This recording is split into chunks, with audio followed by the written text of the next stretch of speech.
Hello!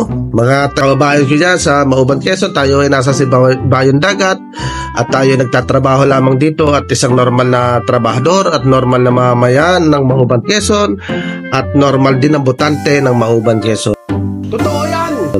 Ngayon, ito ay para sa ating tumatakbo ng mga kandidato dyan sa Mauban, Quezon.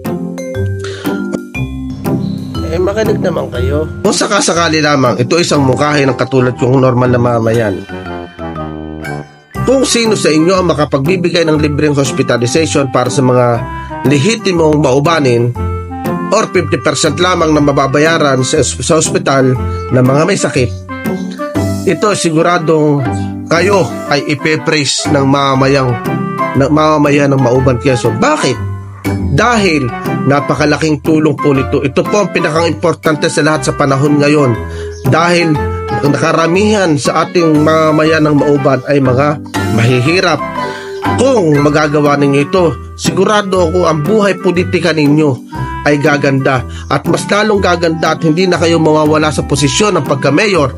At kahit kayo ay tumakbo pang congressman, sigurado ang pangalan nyo ay mas maugong pa pagdating sa ibang bayan dahil sigurado hindi magagawa ng kanilang mayor yon sa kanilang bayan at sa bayan lang natin nagagawa yon. Sigurado panalo kayo.